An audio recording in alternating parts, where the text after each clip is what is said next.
اعوذ باللہ من الشیطان الرجیم بسم اللہ الرحمن الرحیم۔ السلام علیکم ناظرین، آپ کی خدمت میں عامر رضوی حاضر سلام عرض کرتا ہے۔ ناظرین، ہدایت ٹیلی ویژن کے اسٹوڈیو سے ایک مجلس ترحیم کا اہتمام کیا گیا ہے۔ یہ مجلس ترحیم محترمہ رباب بھائی نور محمد، زوجہ سلطان بھائی نور محمد اور والدہ ماجدہ جناب فیاض اور سلیم نور محمد صاحب کے ایصال ثواب کے لیے منعقد کی گئی ہے۔ ہماری خدائے بزرگ برتر کے دربار میں یہ دعا ہے، یہ التجا ہے کہ اب اپنے حبیب کے صدقے میں مرحومہ کو اہل بیت علیہم السلام کے جوار میں جگہ ملے اور مرحومہ کو کنیزان جناب سیدہ سلام اللہ علیہا کے ساتھ محشور کیا جائے۔ آپ سے گزارش ہے کہ ایک سورہ فاتحہ مرحومہ کے ایصال ثواب کے لیے پڑھ دیں۔ اس کے علاوہ ان کے خانوادہ کی تمام مرحومین کو اس کا ثواب پہنچے۔ اپنے اپنے مرحومین کو بھی اس میں شامل کر لیں اور ان مرحومین کا جن کا کوئی فاتحہ پڑھنے والا نہیں ہے۔ ناظرین، اس مجلس سے جناب ذاکرہ عظما نقوی صاحب خطاب فرمائیں گی اور اس کے فوراً بعد عالمی شہرت یافتہ نوحہ خان جناب محمد عباس کریم صاحب کا نوحہ پیش کیا جائے گا۔ پیش خوانی کے لیے جناب بانی مجلس کے حکم کی تعمیل میں ماں کے عنوان سے ایک کلام پیش خدمت ہے۔ ایک مرتبہ صلوات پڑھ دیجئے۔ اللہم صلی علی محمد و آل محمد وعجل فرجہم۔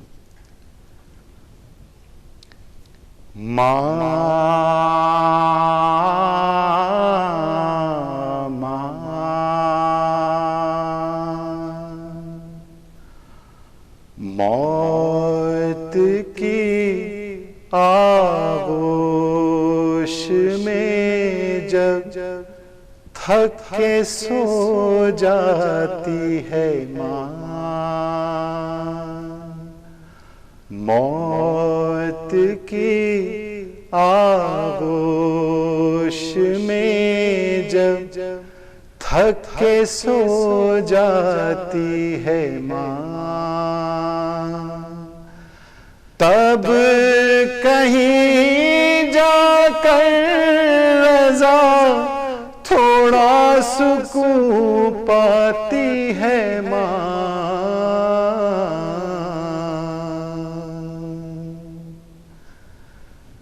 شکریہ ہو ہی نہیں سکتا کبھی ماں کا ادا، شکریہ ہو ہی نہیں سکتا کبھی ماں کا ادا، مرتے مرتے بھی دعا جینے کی دے جاتی ہے ماں،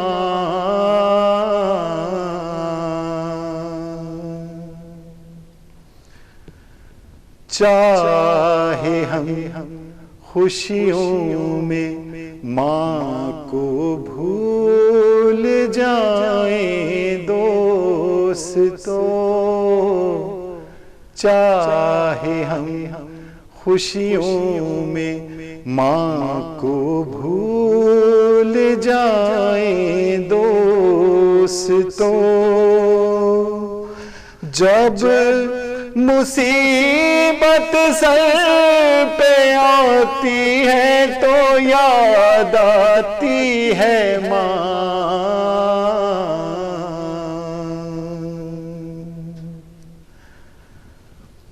اپنے پہلو میں لٹا کر روز طوطے کی طرح،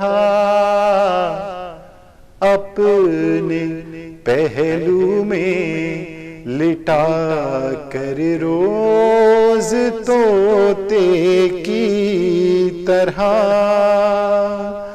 ایک بارہ 5 14 ہم کو رٹواتی ہے ماں،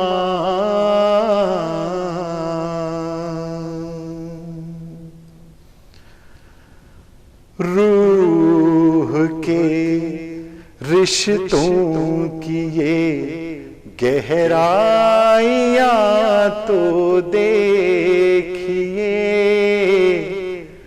روح کے رشتوں کی یہ گہرائیاں تو دیکھیے، چوٹ لگتی ہے ہمارے اور چلاتی ہے ماں،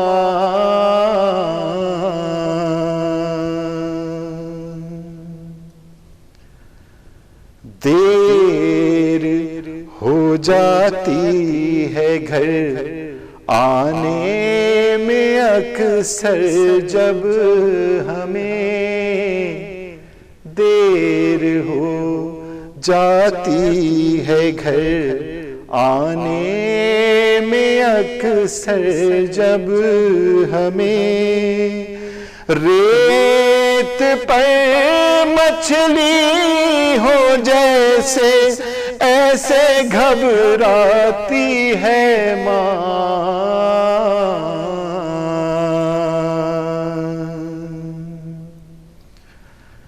پیار کہتے ہیں کسے اور مامتا کیا چیز ہے، پیار کہتے ہیں کسے اور مامتا کیا چیز ہے، کوئی بچوں سے پوچھے جن کی مر جاتی ہے ماں،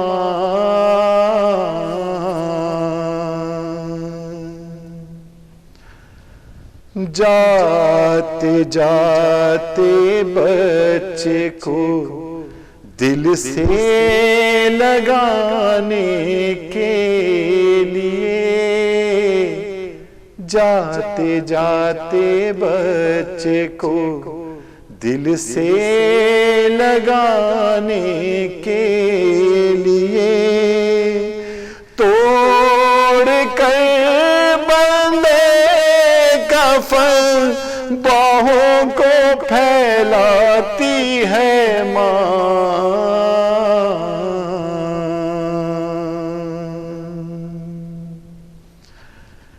ایسا لگتا ہے کسی مقتل سے ابھی وقت عصر، ایسا لگتا ہے کسی مقتل سے ابھی وقت عصر، ایک بری داسن سے پیاسا صدا آتی ہے ماں،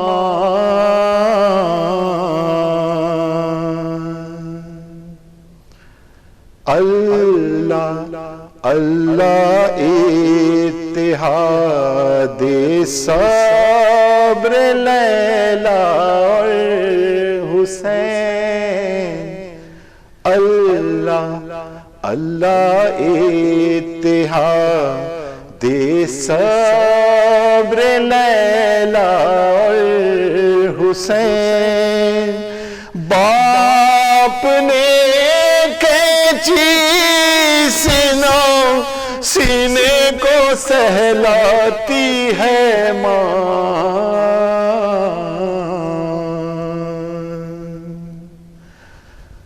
اپنے غم کو بھول کر روتے ہیں جو شبیر کو،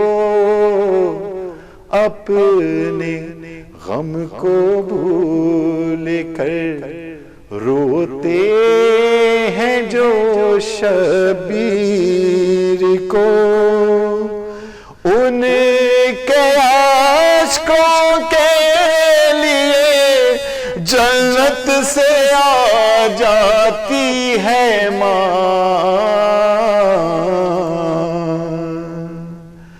موت کی آغوش میں جب تھک کے سو جاتی ہے तब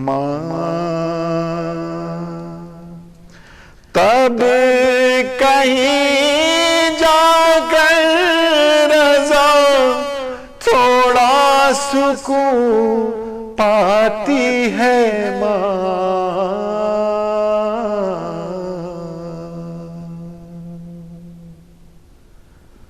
अल्लाहुम्मा सल्लि अला मुहम्मद व आले Muhammad वज्जिल फरजहum। A'udhu billahi minash shaitanir rajim. Bismillahir rahmanir rahim. Alhamdulillah. We thank Allah subhanahu wa ta'ala for the tawfiq to be able to conduct this program today. Indeed, all praise is due to Allah. We thank Him and seek His help and forgiveness. We seek refuge in Allah from our soul's evil and wrongdoings. He whom Allah guides, no one can misguide, and he whom He misguides, no one can guide. We bear witness that there is no God but Allah, alone without any partners. And we bear witness that Muhammad sallallahu alayhi wa sallam is His abd and messenger, and that Ali alayhi salam is the commander of the faithful. Today's program is sponsored by Brother Fiaz and Salim, sons of Marhuma Rubab by Sultan Nur Muhammad. May Allah subhanahu wa ta'ala give her the highest stations in Jannah and elevate her status so high that she can be residing close to Lady Rubab Salamullah alayha, inshallah. I would like today to begin so that we can discuss our understanding by questioning ourselves and our consciousness. Most of us think that consciousness and unconsciousness are two very straight concepts. Just straightforward concepts. You are either conscious or not conscious. You are either awake or asleep. But consciousness goes way deeper than that. I want to discuss 4 levels of human consciousness with you today. But before we do that, I would like to draw your attention to the meaning of consciousness within the dictionary. When we type in the word consciousness in our dictionary, there are 2 meanings that will come up. 1, the state of being aware and responsive to one's surroundings. And 2, a person's awareness or perception of something.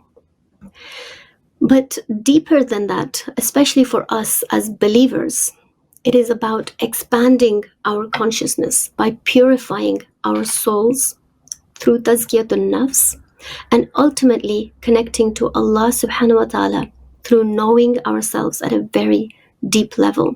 And fundamentally, this is the truest form of taqwa, when your life and everything you do within it is qurbatan ilallah and God-centric.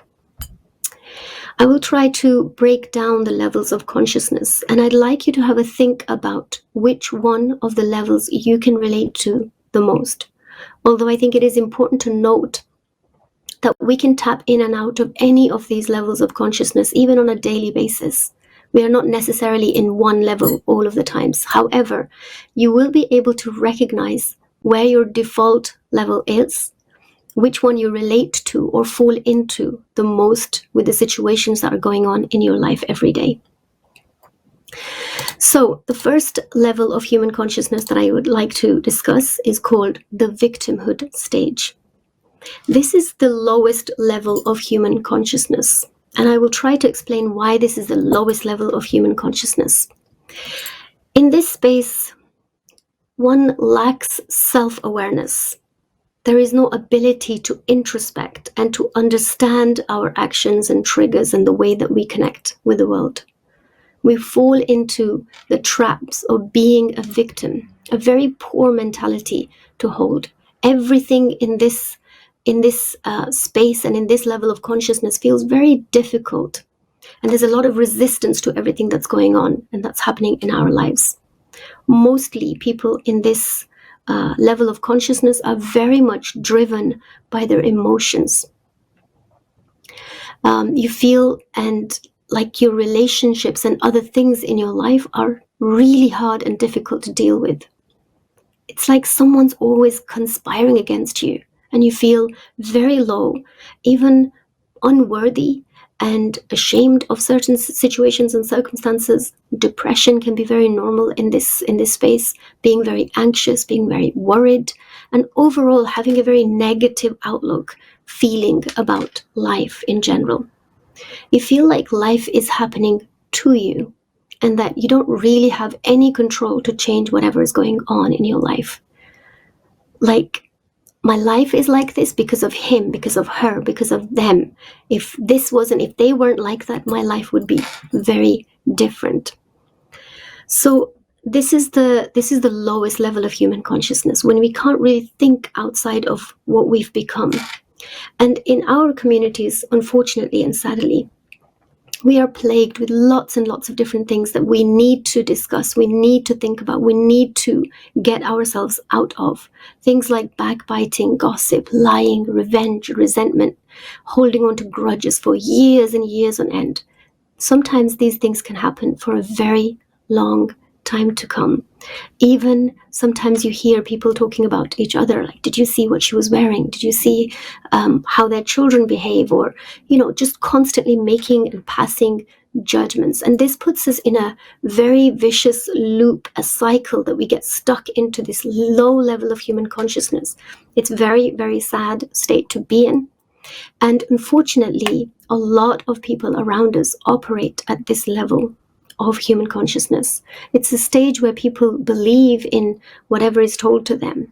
Like the way that the life is being laid out. Like, you need good grades, you need a certain type of a degree, you need to get a certain type of a secure job, you need to be married by a certain age, you need to have earned a certain amount of wealth and income to be successful.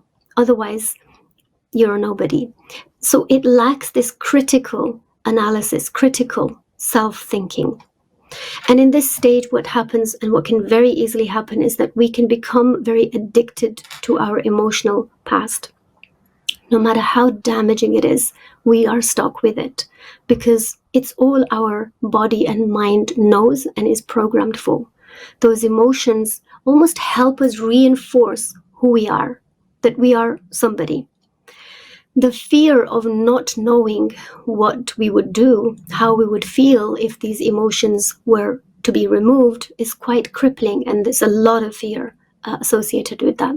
And so we associate so much of our emotions and feelings that we literally almost become our emotions. So, for example, when we are trying to say that we are feeling angry, we'd say, I am angry, rather than saying, I feel anger in this moment, for this situation, in this circumstance. So it is very important to start talking about these very difficult topics. If we don't address them, if we don't have open discussions about them, we will have nothing but regret in our life, definitely in this life, and most certainly in the life hereafter. This is why conversations like these, that bring about consciousness, that help us have more self-awareness, are extremely important. So once again, I want to say a huge thank you to Brother Fayaz and Brother Salim for sponsoring this program and organizing it. Jazakallah khair. May Allah bless you and increase you in your tawfiqat, and may Allah increase the status of your mother in the hereafter. So that's the first level of human consciousness. The next level of human consciousness that I would like to make you aware of, which is the level 2 of human consciousness, is all about starting the journey to look within. This is where you're starting to awaken a little bit. Understanding what we carry within us actually impacts us, actually makes a difference to our daily lives. And in this stage of human consciousness, your perceptions about life, about yourself, about your internal and external being starts to change. You have an intention to live a better life, a more connected life. Your actions follow that intention, and you get better at managing your inner and external self. That means your relationships and how you carry your own emotions internally as well. For this to take place, first we must go within and get conscious about our unconscious behaviors, about our reactions, about our feelings. The more you become self-aware, the more you will become attentive. And the more attentive you become, The more self-aware, more conscious you are going to become, and the more conscious you are, the more you are able to notice what is going on around you and inside of you. And the more you're able to notice, the more observant you are of your inner and outer reality. And this ability gives you the control to pick how you want to be, choose what kind of emotions you want to feel, and experience the kind of life you want to experience. Right? Which thoughts you want to allow in, and which thoughts you do not want to allow in, which ones you're going to dismiss. Once you start to think differently, once you start to observe yourself in a different way, you start to create almost like new pathways in your brain, and you start to change, then you come out of this victimhood mentality, right, of life happening to me. Rather, you look at it, life is actually happening for me. And I have a lot more control over my life and the happenings of my life than I initially thought. And often in this stage, you can start to see that even the most hardest things that are going on in your life are happening for you. They are there to shape you. They're there to make you a better person. There's a lot more that can be said at level 2 of human consciousness, but I think you get the picture. It's an awakening stage of you starting to become a lot more self-aware and a lot more connected with yourself and your surroundings and the other people around you as well. Then we move on to the third stage of human consciousness. This is where a real shift starts to take place. There's like an irreversible shift. A person who's made it to the third level of human consciousness will never want to get stuck back in level 1 of human consciousness. It's where your inner world completely changes.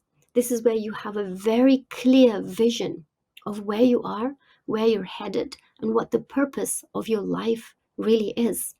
This is where a transformation takes place in a way that you can do some of the most unthinkable things that you couldn't do before. You couldn't even think of doing them before. Transcendent practices like you're able to forgive those grudges that you might have held on to for the last 20 years.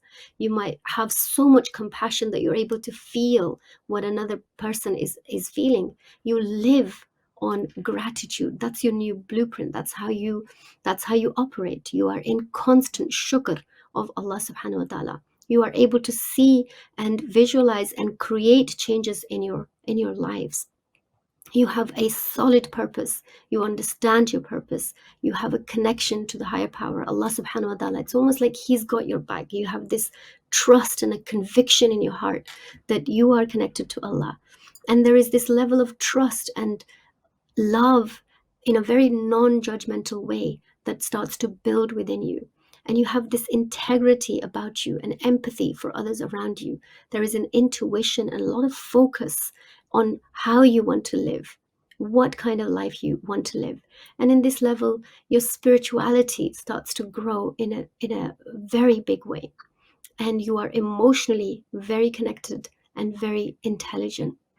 How do we get to this stage? Well, the goal is to unlearn everything that no longer serves you, so that you can preserve the energy to invest into becoming a new personality by creating a personal reality that is very different than how it used to be before.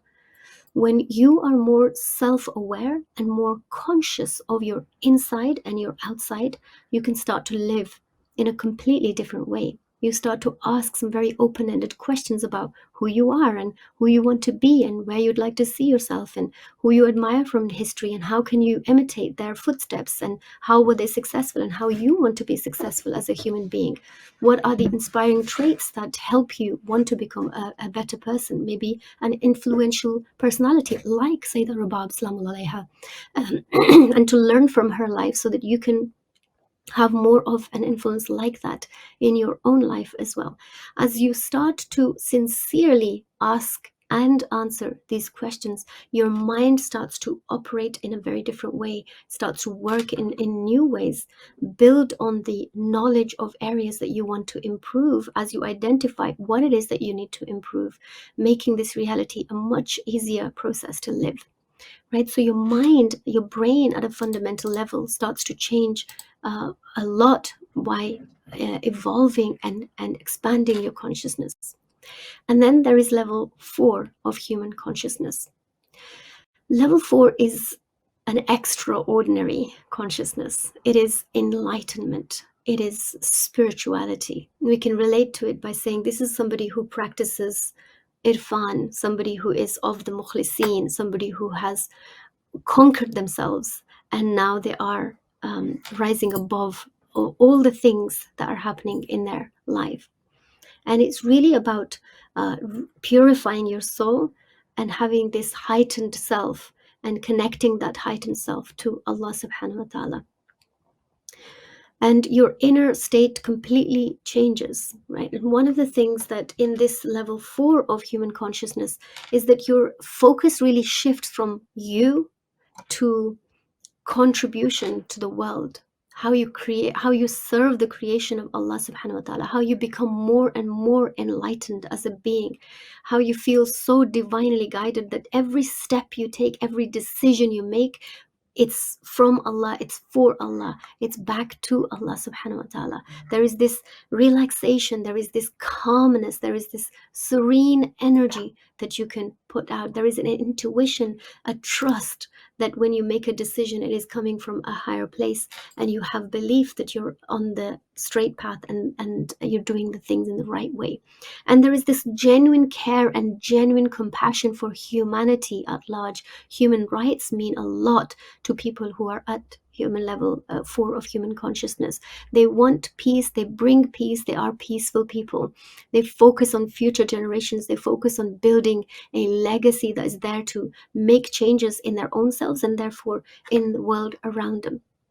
And I want to say as well that we all have moments of different levels, right?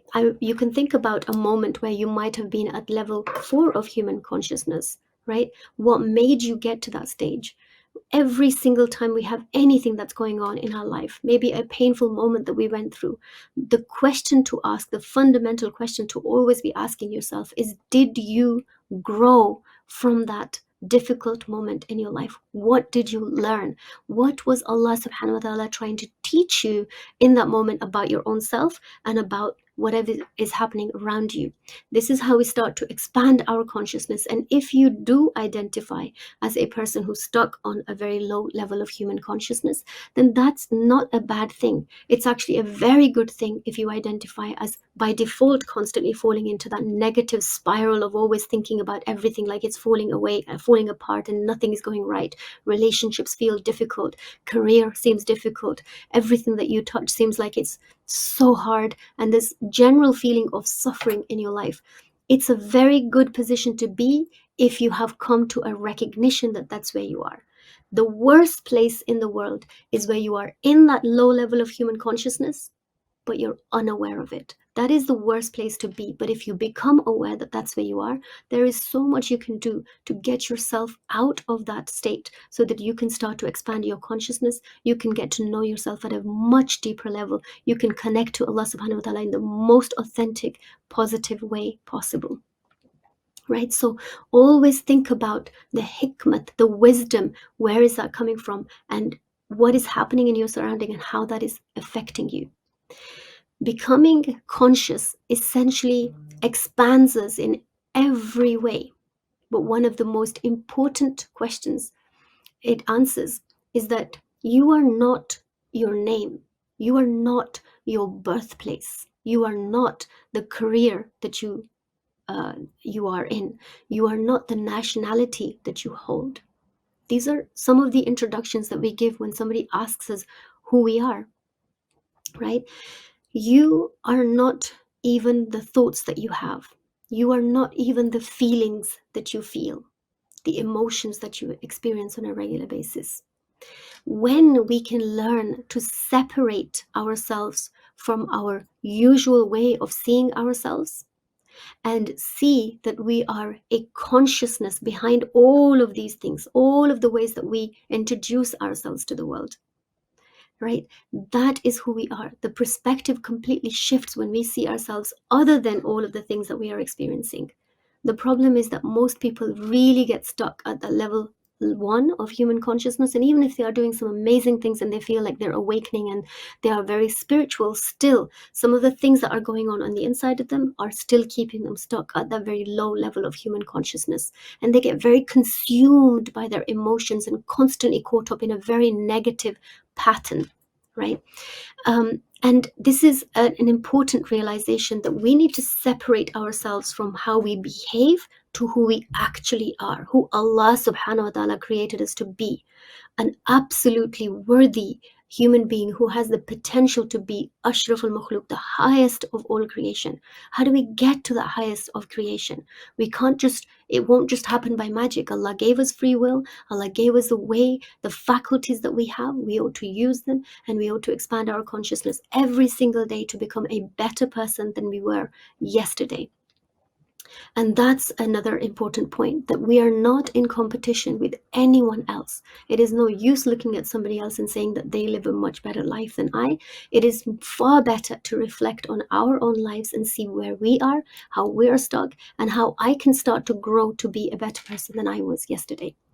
Whenever we try to reject, deny, disown, or get rid of any of the stuff that's going on the inside, like if we are in that stuck negative spiral, it becomes even more prominent. It's not going to go away just like that. It's very important for us to realize that these things are happening within us for a reason, and we ought to pay a lot of attention to it so that we are not lost with our feelings and emotions.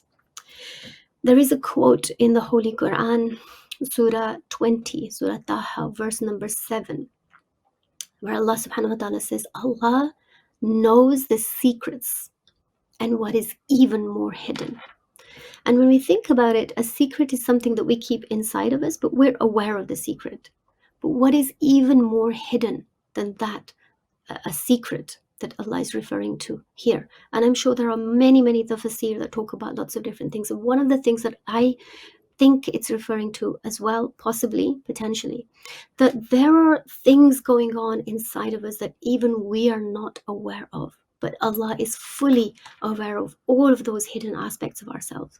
Allah knows our very makeup, every tiny detail about who we are, how we became who we are, and who we are authentically meant to be, right? These are all very deep hidden truths about ourselves. And it is very essential for us to take the time to learn about our inner self. The whole point of the process of expanding your consciousness is so that we can get to know Allah subhanahu wa ta'ala better through knowing our own selves, through knowing our hidden parts, through knowing what is it that we do that taints our soul. As I started this whole discussion about the evils of our soul, these are the things. It's no one setting out to be evil. No one wants to be evil. No one does this deliberately or consciously.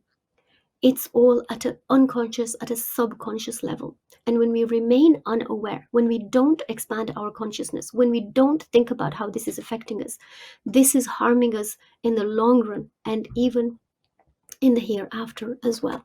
So it is incumbent upon us to get a deeper understanding ourselves, to heal those parts of ourselves that are wounded in any way, shape, or form, because those are the pathways in order for us to get a deeper connection with Allah subhanahu wa ta'ala. And we trust in Allah. We know that He has promised us that He subhanahu wa ta'ala will take 10 steps towards us when we take just one. So if from this talk you are getting a recognition that you might be a person who's stuck on level 1 of human consciousness, it's a fantastic place to be. Your step number 1 to have that consciousness that, oh, I might be stuck here, but then to take a step towards getting to know yourself, unraveling that, depicting that, dissecting that, starting to understand, learning about yourself is absolutely not a luxury that we will do as and when. This is a very beautiful, spiritual, and a sacred practice that must be done in order for us to become authentic being that we are on the inside. The true selves that we carry on the inside, right? Because it is hidden. It is hidden with so much other things that are not anything to do with our actual reality, the truth of who we are. And so it is very, very important that we understand ourselves and we get to a deeper understanding of who we are because it makes sense when we think of life like that, when we hear the famous words, Man arafa nafsahu faqad arafa rabba, right? The one who gets to know himself is the one who gets to know his Lord. And Allah subhanahu wa ta'ala very beautifully and very powerfully, it's a very scary verse where Allah subhanahu wa ta'ala said in the Holy Quran, do not become like the people who forgot Allah, so Allah made them forget themselves. Subhanallah, Allah made them forget themselves. When we remain unaware and when we remain in a very low level of human consciousness for a long period of time, and we've lost that even ability to look within, self-reflect, self-actualize, gain knowledge, we can very easily become a person who falls victim to this, who forgets about himself, right? And there is another tradition that says people are asleep, they die when they wake up, right? So this is all leading us to start to question our own selves. Every time we have a trigger, every time we are in a difficult situation, every time we are having difficulty in our relationships, every time we feel like life is just everything to do with suffering and nothing positive, this is all your inner being communicating with you to say that there is more attention that is required in order for you to, inshallah, grow in your consciousness and become a better person. Your emotions are a sacred tool for you to gain a deeper understanding of who you are and how you heal, so that you can become the best human being, the most heightened human being that you can possibly be, inshallah subhanahu wa ta'ala. Today, in this conversation, I was asked to talk a little bit about Our Lady Rubab, Salamullah alayha. I would like to humbly say that I'm not an Islamic scholar. I'm a humble student I am studying Islamic studies, but I'm not a scholar, so please do forgive me if there are any mistakes or anything like that. But I want to talk about this amazing lady that is there to teach us so much about ourselves. When we look at consciousness, and we've been having discussion about consciousness, we think of people like that who are so aware, so conscious, so awakened, even in the midst of the most tragic of circumstances that were faced, like Lady Rubab, Salamullah alayha. See, on planet Earth, there are a few selected personalities. When you say a dua with their name, Allah subhanahu wa ta'ala will never reject that dua. And one of those beautiful, powerful names are Rubab, Salamullah alayha. Allah has introduced those personalities as a mercy and as a guidance for us. She got this status and the highest rank as a mother, as a wife, as a devoted person. And as we're speaking about consciousness, this is what it looks like, right? If any person out there, especially women, if anyone wants to become the most connected, become the most conscious of human beings, become the most conscious mother to her children, become the most conscious wife to her husband, become the most conscious being in her society, then she has to learn about and connect with Bibi Rubab and understand her tragedy, her masa'ib, her story, even in the most distressed of times. Imam Hussein alayhi salam, on the day of Ashur, there was no day as hard as the day of Ashur, when he came and he cried with Bibi Rubab. Bibi Rubab was somebody who was very, very powerful. She was one of the three sisters who were married into the Ahlul Bayt alayhi salam's family. One of the daughters of Amr al-Qais was the wife of Imam Ali salam. Another one is a wife of Imam Hassan al-Islam, and the third one was Bibi Rubab, who was the wife of Imam Hussein al-Islam. And these were some very, very, very beautiful, powerful women that taught us so much. As we know, Bibi Rubab married Imam Hussein al-Islam, and they had two children. They were Bibi Sakina Salamullah alayha and Abdullah, or we refer to him as Ali al-Asghar alayhi salam as well. And she was with him on the day of Ashura, and she accompanied him to Karbala. And she was educated to a very high level. Even back in those days, Her father was a very rich person from Yemen, and he migrated to Medina from Yemen to be closer to Ahl Bayt al-Islam. And even in that time, he educated his daughters to the highest of level. And one of the things that she knew very, very well, which makes her tragedy even more tragic, she was one of the best in archery, arrows. Just based on the weight of the arrow, she was able to tell which arrow would be the best suited for which type of shikar. And this is why the day of Ashur was one of the biggest tragedies for her specifically. She had ilm, she had shu'ur, she had knowledge of the arrow that was being used on her very own child, on her 6-month-old baby, Ali al-Asghar alayhi salam. Her qurbani is unmatched. There is nobody else that we can look at and say that, look, this is even more tragic than what she had to go through. There is a saying, तीर बड़ा था, मेरा बच्चा बहुत छोटा था. Those arrows that were used for Ali al-Asghar al-Islam were used for untethered horses, for animals. This pain was something that pained her for the rest of her days. 3-pronged arrows was what hit Ali al-Asghar al-Islam, not just in the neck, but all of his upper body. Anyone who is a mother can relate to what a difficult, what a tragedy this situation would have been for Bibi Rabab. And Imam Hussein al-Islam had so much love and ihtaram for his beloved wife that when he brought Ali al-Asghar al-Salam back, he tried to hide him. He didn't want to show what had just occurred, what had just taken place, what a tragedy has just taken place. She had been wanting and waiting for her child to grow and call her mama, but it never reached to that stage. And after these heart-wrenching tragedies that she went through, she was taken as a captive alongside the rest of the women and children and the family of the Prophet Muhammad sallallahu alaihi wasallam to Kufa and to Damascus.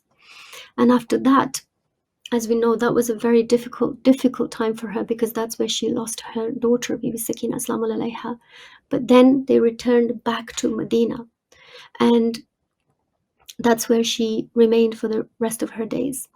And even though after the tragedy of Karbala, and after they were let free from Damascus when they came to Medina, after her waiting period, there were several men from among noble and very distinct positions that asked her hand in marriage.